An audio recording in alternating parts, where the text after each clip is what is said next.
Guys, kung ikaw or kung kayo ang tatanungin, payag po ba kayo na ibalik sa GMA noontime slot or pananghaliang programa ng GMA ang Eat Bulaga? Yan po ay nakita nating write-ups coming from Alan K. Facebook page na meron nga pong 311,000 followers. So, tumataas nga po ang bilang ng followers ng Alan K. Facebook page. Nung nakaraan niya po mga kaparokya ay mahigit 200,000 lamang po ang followers nito at ngayon po ay umakyat po ng 311,000 followers. So yun nga po mga kaparokya, ang pa-survey nito ay patungkol sa Eat Bulaga at sa GMA Network na kung saan sabi dito kung ikaw po ang tatanungin, payag ka bang ibalik sa GMA noontime slot ang Eat Bulaga?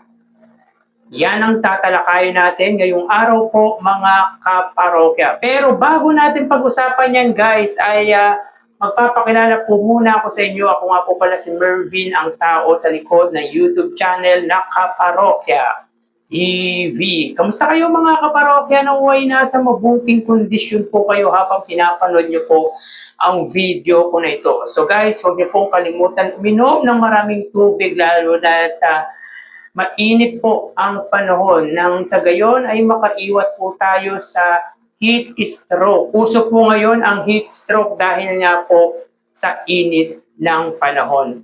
By the way, humihiling ako sa inyo na pakisubscribe ang aking YouTube channel. Paki-like and share nyo na rin nang sa gayon ay mas dumami po makapanood ng mga ina-upload po nating video araw-araw. At huwag nyo rin po kalimutan mga kaparokya na paki-follow ang aking TikTok account name, Kaparokya TV at ang aking Facebook page na Mega TV. So maraming salamat po in advance mga kaparokya. So yun nga po mga kaparokya, alam naman po natin na ang noontime program ng GMA sa kasalukuyan ay ang katapat ng Eat Bulaga na It's Showtime. At meron nga din po tayong nabasa at may naririnig din po tayo mga kaparokya na tila hindi na daw po di umano bibigyan ng kontrata ng kapuso ang nasabing noontime program led by Vice Ganda. Pero yun po mga kaparokya ay wala pa pong katotohanan as long as hindi nga po nagsasalita ang management ng GMA at ng It's Showtime ay mananatili lang po yung usap-usapan or rumor. By the way mga kaparokya, yun nga po may pa-survey ang Facebook page na nagngangalan nga pong Alan K na kung saan kung ikaw po ang tatanungin, payag po ba kayo na ibalik sa GMA noontime slot ang Eat Bulaga? So paki-comment naman po mga kaparokya yung opinion at ang reaction nyo regarding nga po dito. So kung ako ang tatanungin mga kaparokya, it's a big no. Isang malaking hindi po mga kaparokya.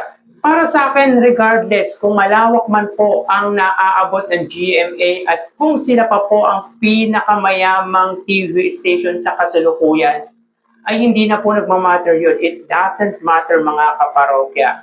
Ratings, nag-rate naman po ang Eat Bulaga sa TV5.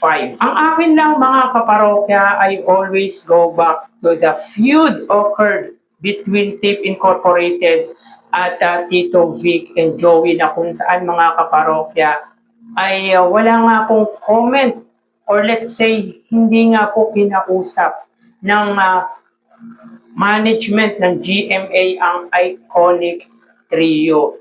28 years nga pong naging bahagi ng kanilang TV network ang iconic, ang legendary trio na sa palagay po natin mga kaparokya ay malaki nga po ang naiambag para makilala or sabihin po natin para tumaas po ang ratings ng GMA network nung time na nasa puder nga po nila ang iconic trio. Especially mga kaparokya sa noontime program. Kumbaga, wala pong makatibag-tibag sa Eat Bulaga nung time na nasa puder nga po nila ang iconic trio. Kaya napaka-disrespect po para sa aking pananaw na hindi po nila kinausap ng maayos ang iconic trio. Well, mga kaparokya, ang sabi naman po ng management ng GMA nung time na talagang sumabog nga po ang issue between Tape Incorporated at Tito Vic and Joey, ay problema nga po ng dalawang panig yan. Pero para sa akin, kung may respeto ka sa mga taong nakatrabaho mo at sa mga taong nakatulong sa inyong kumpanya, ay sana kinausap man lamang po ng pamunuan ng GMA personally ang Tito Vic and Joey. Yan po ay ayon mga kaparokya kay Henyo Master Joey De Leon nung time na in-interview nga po siya ni Julius Babaw. Kaya para saan pa? Para bumalik po ang Eat Bulaga sa GMA Network. Gayong nagre-rate naman po ang Eat Bulaga sa TV5. Well, in fact, mga kaparokya, ang Eat Bulaga nga po ang pinakamaraming advertisement, sponsors, even ang Eat Bulaga po ang pinakamataas na rating sa lahat nga po ng programa ng TV5. So meaning ay nagre-rate ang Eat Bulaga kahit po ang number po nito ay 3%. Ito po yung bagay na hindi nga po nagawa ng mga previous noontime program ng TV5.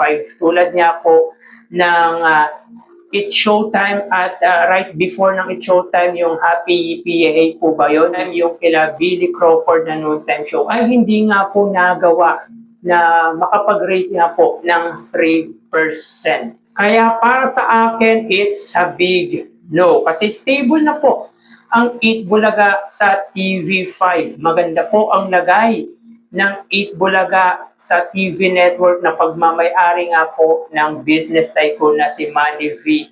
Pangilinan. Kumbaga mga kaparokya, sila ang hari sa sarili nilang noontime show. Sila rin po ang hari pagdating sa rating sa lahat nga po ng programa ng TV5. At kung tutusin mga kaparokya, tinatalo na nga po ng TV5 ang GMA sa single ratings. At para sa akin, mas maganda po na mag-celebrate nga po ng ika-50th year anniversary or let's say golden anniversary ang Eat Bulaga sa TV5 na siyang kumukop ng buong puso, buong pagmamalaki, buong puso at buong pagmamahal na tinanggap ang iconic trio. And yet, wala naman nang dapat pang patunayan ang Eat Bulaga sa kahit ano pong TV stations at sa kahit ano pong makatunggali or makatapat nilang noontime program dahil hindi po maaabot ninuman or anumang pong programa dito sa bansa ang naabot ng iconic trio ng Eat Bulaga.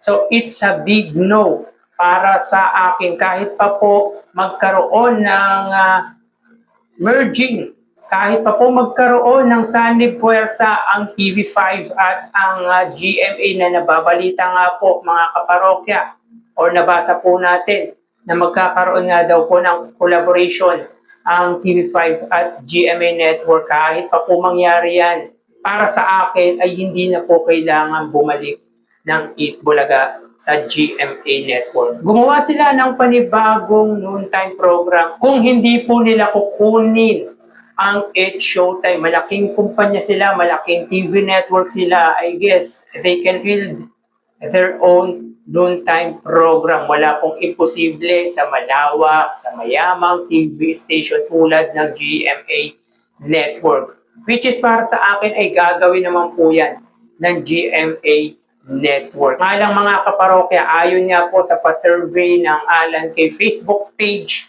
ay kung tayo daw po ba ang tatanungin, ay payag daw po ba tayo na bumalik ang Eat Bulaga sa GMA Network? So again, ang sagot ko po dyan ay isang malaking hindi. It's a big no.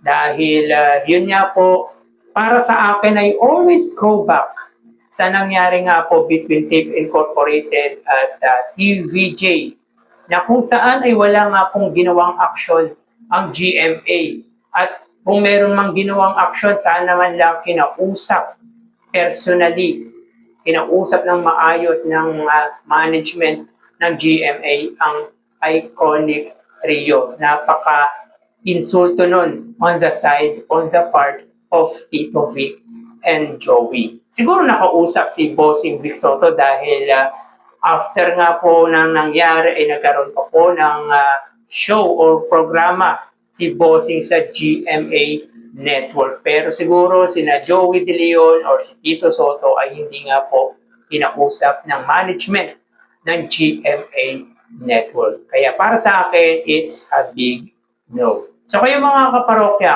kung kayo ang tatanungin, payag po ba kayo na bumalik ang Eat Bulaga sa GMA Network bilang noontime program? Paki-comment po mga kaparokya sa comment section ng video na ito ang inyong opinion at ang inyong suggestion. So hanggang dito na lang po tayo mga kaparokya. Magsiingat po tayo palagi. Thank you and God bless.